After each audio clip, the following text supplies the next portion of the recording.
ಪುತ್ರ ಸಮರ್ಥ ಜೊತೆ ಪಾವಗಡ ಶನಿ ದೇಗುಲಕ್ಕೆ ಭೇಟಿ ನೀಡಿದ ಎಸ್ ಮಲ್ಲಿಕಾರ್ಜುನ್.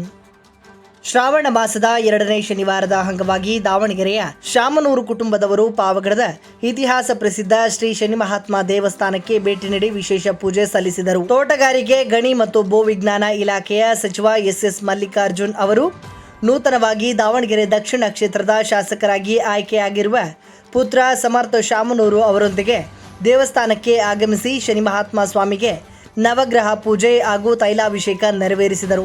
ಇದೇ ಸಂದರ್ಭದಲ್ಲಿ ಶಾಸಕ ಸಮರ್ಥ ಶಾಮನೂರು ಶೀತಲಾದೇವಿಗೆ ಕುಂಕುಮಾರ್ಚನೆಯನ್ನ ಸಲ್ಲಿಸಿ ವಿಶೇಷ ಪ್ರಾರ್ಥನೆ ಮಾಡಿದರು. ಶಾಮನೂರು ಕುಟುಂಬದವರು ಪ್ರತಿ ವರ್ಷ ಶ್ರಾವಣ ಮಾಸದ 2ನೇ ಶನಿವಾರದಂದು ಪಾವಗಡದ ಶನಿ ಮಹಾತ್ಮ ದೇವಸ್ಥಾನಕ್ಕೆ ಭೇಟಿ ನೀಡಿ ಸ್ವಾಮಿಯ ದರ್ಶನ ಪಡೆಯುವುದು ಅವರ ವಾಡಿಕೆಯಾಗಿದೆ. ಅದರಂತೆ ಈ ಬಾರಿಯೂ ಸಹ ಕುಟುಂಬದ ಸಮೇತರಾಗಿ ಆಗಮಿಸಿ ವಿಶೇಷ ಪೂಜೆ ಸಲ್ಲಿಸಿದರು. ಈ ಸಂದರ್ಭದಲ್ಲಿ ಶ್ರೀ ಶನಿ ಮಹಾತ್ಮ ಕಾರ್ಯನಿರ್ವಾಹಕ ಸಂಘದ ವತಿಯಿಂದ ಸಚಿವ ಎಸ್ ಮಲ್ಲಿಕಾರ್ಜುನ್ ಹಾಗೂ ಶಾಸಕ ಸಮರ್ಥ ಶಾಮನೂರು ಅವರನ್ನು ಸನ್ಮಾನಿಸಲಾಯಿತು. ದೇವಸ್ಥಾನ ಸಮಿತಿಯ ಅಧ್ಯಕ್ಷರಾದ ಜಿ ಅನಿಲ್ ಕುಮಾರ್, ನಿಕಟಪೂರ್ವ ಅಧ್ಯಕ್ಷ ಸಿಎನ್ ಆನಂದರಾವ್, ಪಾವಗಡ ಪುರಸಭೆಯ ಮಾಜಿ ಅಧ್ಯಕ್ಷರಾದ ಸುದೇಶ್ ಬಾಬು ಸೇರಿದಂತೆ ದೇವಸ್ಥಾನದ ಆಡಳಿತ ಮಂಡಳಿಯ ಸದಸ್ಯರು ಹಾಗೂ ಭಕ್ತರು ಉಪಸ್ಥಿತರಿದ್ದರು.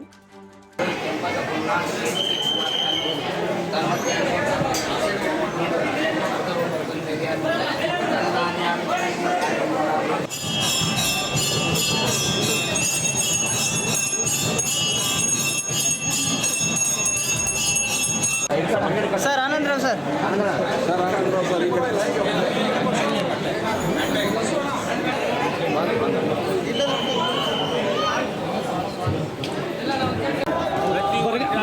ಮಾಸದಲ್ಲಿ ಪಾವಗಡಕ್ಕೆ ಬಂದು ಶನೇಶ್ವರ ದರ್ಶನ ಮಾಡೋದು ಈಗ ಬಹಳ ವರ್ಷಗಳಿಂದ ನಾವು ಮಾಡ್ತಾ ಬರ್ತಾ ಇದ್ದೇವೆ. ಅದೇ ಒಂದು ಸಂಸ್ಕೃತಿಯಲ್ಲಿ ನಾವು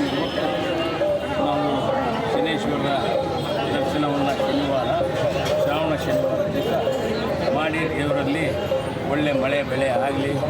ಈ ಭಾಗದಲ್ಲಿ ಸಾಕಷ್ಟು ಮಳೆ ಆಗಬೇಕಾಗಿದೆ. ಈ ಕಡೆ ಡ್ರೈಲ್ಯಾಂಡ್ ಜಾಸ್ತಿ, ಬರಗಾಲ ಜಾಸ್ತಿ. ಎಲ್ಲ ನಮ್ಮ ಕರ್ನಾಟಕ, ನಮ್ಮ ರಾಜ್ಯ, ನಮ್ಮ ದೇಶ ಸಮೃದ್ಧಿಯಾಗಿರಲಿ ಅಂತ. ಸರ್, ತಾವು ಗಣಿ ಮತ್ತು ಭೂವಿಜ್ಞಾನ ಇಲಾಖೆ ಸಚಿವರಾಗಿದ್ದೀರಾ. ಪಾವಗಡದಲ್ಲಿ ಏನಾಗಿದ್ದಾರೆ, ಎಲ್ಲ ಬೆಟ್ಟಗಳನ್ನು ಬೋಳಿಸ್ತಾ ಇದ್ದಾರೆ. ನಮ್ಮ ಇಲಾಖೆಯವರು ತುಂಬಿರೋಗಿದ್ದಾರೆ. ಪಾವಗಡದಲ್ಲಿ ಯಾವುದೇ ಕಚೇರಿ ಇಲ್ಲ.